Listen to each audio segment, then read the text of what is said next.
Season 2 of House of the Dragon is finally here, so I thought I'd make a little recap and review of the first episode, along with sharing my thoughts and opinions on what's going on and what's possibly to come. This video will include some spoilers, but I'll try not to go into too much detail in case you haven't seen it yet and want to watch for yourself. Proceed with caution nonetheless. First off, I am loving this new opening sequence. They really went for something different this time, and the concept is so much more clear than last season's blood-flowing thing they had going on. All I could think of watching it for the first time was how cool it would be to see the whole, what I'm assuming is like a tapestry or a quilt of some sort, that was sewn together in the sequence. I hope there's a real physical version of it somewhere, and I can't wait to see how they change it up throughout the season. Okay, this time we're starting off with the black side of the war, with Queen Rhaenyra herself. Distraught by the death of her son Lucerys at the end of last season, Queen Rhaenyra Targaryen can't even get herself out of bed while grieving him. She goes to Shipbreaker Bay to see the remains of Lucerys and his dragon Arax, and when she gets back from crying over the boy's remains, she can only muster the strength to tell her council that she wants Aemon Targaryen's head before going back to mourn again. Hopefully, now that her other son Jacaerys is back from his journey safely, she can get herself to focus on protecting what's left of her family and fighting for her rule in the intense war ahead. Daemon in the books is already long gone to Harrenhal at this point in the plot, to try and secure it before the Greens do. I laughed out loud at the line, "I should be in Harrenhal bending knees," because yeah, you should, buddy, what are you doing here? The show instead has him at Dragonstone planning the war to come, mostly waiting on permission from Rhaenyra to his annoyance. Daemon seems to be growing more and more impatient with the whole waiting around and mourning thing, but he'll get his action soon enough. Daemon is just as ruthless as in the books in one aspect, however, sending Blood and Cheese out for revenge, a son for a son, as they put it. I believe he'll be heading to Harrenhal in the next episode, unless the show has other plans for him. Jacaerys Targaryen, Rhaenyra's heir to the Iron Throne, was able to secure both the Vale and the North during his journey after last season, but I was disappointed at how briefly we got to see Winterfell and Cregan Stark. We didn't get to explore any of the bromance the two had in the books, or the possible forbidden romance between Jace and Stark's sister. Although it was probably cut for time, it would have been cool to see more of the Starks, but hopefully that will come soon enough. I did like the little lore tidbit, though, about Queen Alicent and her dragon refusing to pass the wall. I was very excited to hear a little bit more from the Fire and Blood history book. Towards the end of the episode, we see that Jace makes it back with the support of the Vale in exchange for a dragon to guard the Vale, and 2,000 men from the north. And as he tearfully tells his mother the news, they share a hug, mourning the loss of Lucerys together. Rhaenys Velaryon is sitting on the council for her niece, Queen Rhaenyra, and both she and Daemon are waiting for word from the Queen on whether to strike with their dragons. In the meantime, she patrols the skies and seas around Dragonstone on her dragon Meleys. She seems to have more respect for Rhaenyra than for Daemon, as she refuses to take any action without her leave, and even tells Daemon she doesn't have to do as he commands because he is not the king. I love this for her. Rhaenys is one of my favorite characters, so it will be hard to watch what happens later on in the series. Rhaenys' husband, Corlys Velaryon, is back at Driftmark, readying his fleet to set out to cut off trade routes to King's Landing. He meets with Alan of Hull, who in the books is supposedly his bastard son. However, their relationship is unclear as of yet in the show. Alan gives him a knife that was presumed to be found with Lucerys' body, a knife that was commissioned for the boy by his grandfather Corlys himself. Now that Lucerys Velaryon, the heir to Driftmark, is deceased, there is the matter of succession to deal with, which is something Corlys will struggle with later on in the season. Our dragon count so far for the Blacks are Syrax, Rhaenyra's dragon, Caraxes, Daemon's dragon, Meleys, Rhaenys' dragon, and Vermax, Jacaerys' dragon. We have yet to see Baela's and Joffrey's dragons, Moondancer and Tyraxes, but who knows what the show has planned for them. So far in the season, I'll say we have 4 dragons on this side, with more yet to come as the season continues. Alright, now for the green side of the war. I felt it was best to do them second, as I have a lot to say, starting with Alicent fucking Hightower, you hypocritical ass. Anyway, Alicent is just living her best life, I guess. Like, your former best friend's son was just brutally killed by your son, and she's going through the worst pain in her whole life, but go off with those sloppy seconds. Look, I'm glad she's finally getting some bodily autonomy and making these decisions for herself. That's great for her. A nice change from the dead-eyed and exploitative scenes of last season. But in the midst of all the chaos and pain she's causing, it just feels so weird to me. She also tried getting on the same page with her dad this episode and lit some candles for all the people who have died for her cause. Girl, that's a lot of candles. Honestly, at this point, everything she does seems so performative. So yeah, the Greenstands are gonna have a field day trying to defend her now. I can't make up my mind on whether to feel bad for Criston Cole or not. He's once again serving someone who is using him for her own pleasure, and seeing how he almost ended himself the last time that happened, I'm hesitant to believe he's just okay with it now. I mean, look at his face when he asked Alicent to put his besmirched white cloak back on after they did the deed. He seems so ashamed. This whole feud between Rhaenyra and Alicent started because of the same thing he's doing with Alicent, so it's hard to think that he's feeling very honorable and noble in his position anymore. But then again, he doesn't seem to be complaining much either, so I don't know. Unfortunately, it seems like this is going to be a continuing plot point, so we'll just have to see how this plays out, I guess. After being a very unlikable and despicable character last season, I think the writers are trying to make the usurper King Aegon a somewhat decent person this season.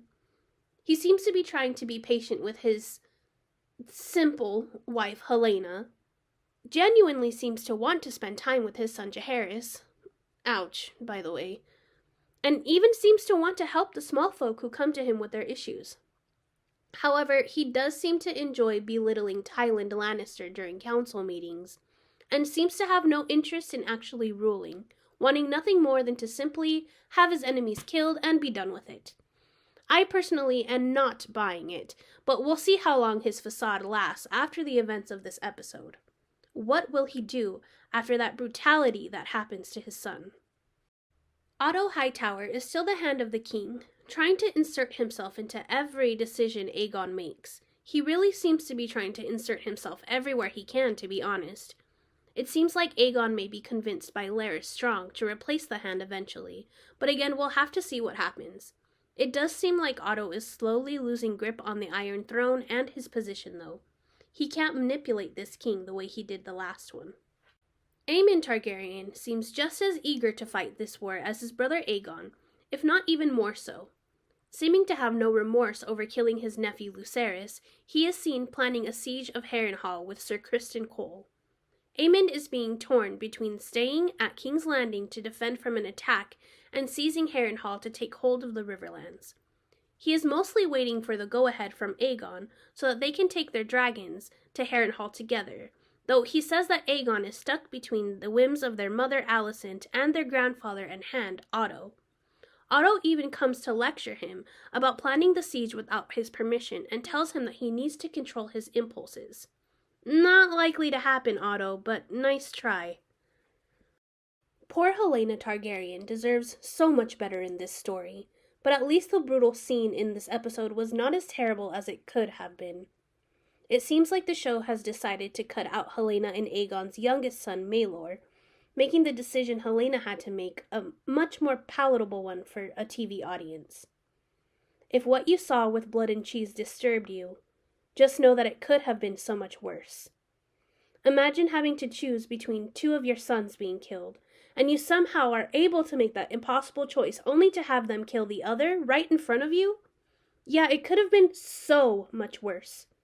Helaena is portrayed as a sort of a seer or a dragon dreamer in the show, and even though I couldn't quite make out what she was muttering at the beginning, the foreshadowing of the "I'm afraid of the rats" was spot on as always. Unfortunately, we saw the fate of Helaena and Aegon's son, Jaehaerys Targaryen, the heir to Aegon's side of the throne and twin brother to Jaehaera. As Helaena was forced to point out Jaehaerys to Blood and Cheese, the two criminals sent by Daemon. Jaehaera was sleeping soundly beside him. Blood and Cheese got to work getting the head of poor little Jaehaerys Targaryen as the child slept in his bed. And Helaena was able to escape with Jaehaera, traumatized by the events that unfolded before her eyes. I can't even imagine the show going as far as the book did for this scene, so I think this was brutal enough to get the point across. Oh yeah, and Helaena was further traumatized that night by walking in on her mom in bed with her sworn sword. Yikes. As for the dragon count on the green side, there's Vhagar, the oldest and biggest, ridden by Aemond, and Sunfire, the most beautiful of all the dragons, ridden by Aegon. Dreamfire is also on this side. However, given her rider Helena's mental state, I am not sure if we'll get to see her in action or what the show will do with them. So this side has 2, possibly 3 dragons in play at this time. Some honorable mentions for this episode are Larys Strong. Creepy foot fetish dude doesn't do much in this episode. He asks Alicent where she was when he was looking for a footy booty call before the council meeting, but she was otherwise indisposed. He informs her that more people were killed on her behalf, her servants who supposedly betrayed her trust. Larys replaced all of her servants with people he picked for her. He also attempted to convince Aegon to replace Otto Hightower with the new Hand of the King, which will most likely work as Aegon is eager to prove himself as a better king than his father was.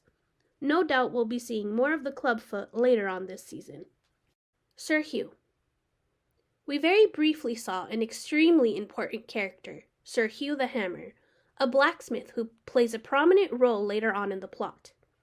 In this episode, we see him asking King Aegon for better pay conditions for the blacksmiths who supply the green side of the war with weapons and armor. Aegon promises him that the smiths will be paid, and paid well, but we'll have to see how he ends up where he's supposed to be later on in the show. Mysaria the White Worm. Mysaria was captured in this episode, hiding as a stowaway in a ship taken over by Corlys Velaryon's crew.